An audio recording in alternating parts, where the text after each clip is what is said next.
In this video, we're going to practice using a diagnostic process to narrow down where the fault may be. For this example, we're going to use the manual transmission side of the schematic. We'll assume we have a manual transmission, and the condition that we're having is that when you turn the key to the start position, we don't hear anything. There's no click, there's no cranking of the motor. Of course, you hear the bells and whistles when you turn the key on, but there's no click or anything from the starter. So the first step would be to make sure that the battery's good. So I would make a measurement across the battery and make sure that I have 12.6 volts.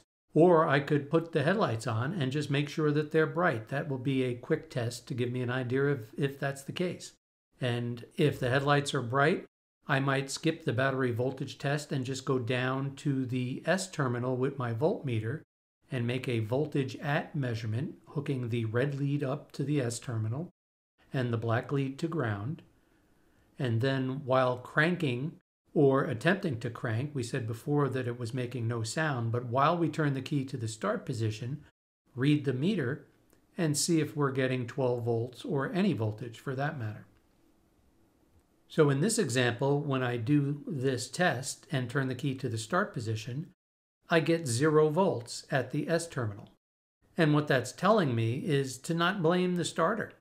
It's telling me to work my way back toward the power source and find out where was the last point that I did have 12 volts.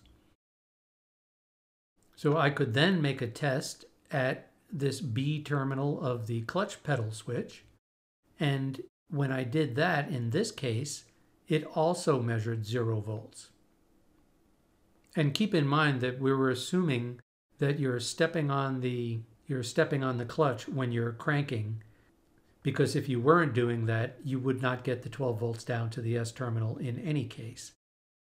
But for this example, we are stepping on the clutch pedal, and there's still 0 volts at the B terminal.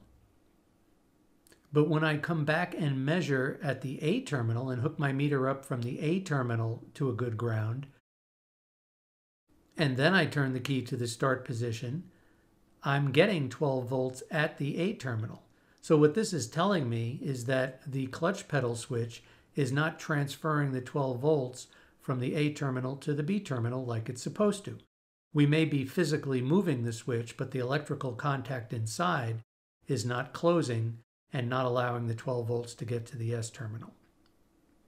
So in this example, we've easily found that it's the clutch pedal switch. And in most cases, it can be narrowed down very quickly. Like I said in a prior video, the hardest part sometimes is just accessing the location that you're trying to measure. Now, if I was working on this car and the clutch pedal switch was hard to access and the ignition switch was easier to access, I might come up and make my next test after the S terminal of the starter. I could always come up here and see if I had 12 volts when I turn the key to the start position. Or I could verify the fuse first. A lot of people will start by just verifying the fuse. I've found that you can narrow things down the best and the easiest by finding the easiest access locations. Ideally, you'd like to find the answer to what's wrong in the least number of moves, so that would be the least amount of work.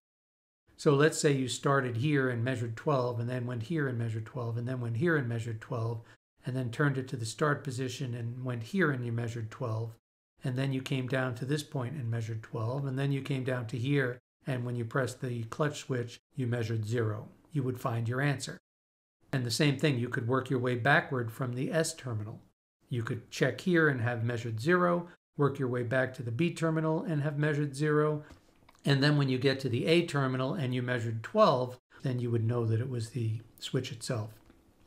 Now, in the field, what we try to do is just narrow it down as quickly as we can, so we go to the easiest to access spot that is somewhere in the middle of the picture. So if I could get to this spot or this spot easier and got the correct measurement, it would eliminate multiple locations that I now don't have to check. So when you are doing this live on a car, to save the number of steps, you look for a central location that's also easy to access. If the fuse is very easy to access, checking the fuse is never a bad step. Let's say you came here and you had 0, you would have found it in the easiest step to make if this fuse box is easily accessible. And in this case it is, it's just an underhood fuse box where you pop a cover off. But as far as going to the ignition switch or clutch switch, I might make my decision based on which one was easier to get to.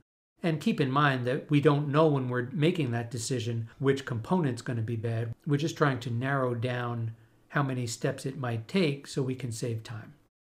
In either case, we're going to get to the same result, which in this case was the clutch pedal start switch being open. In the next video, we're going to try on the same schematic another diagnostic test, where this time we are getting a click, but the starter motor is not cranking. So I'll see you in the next video.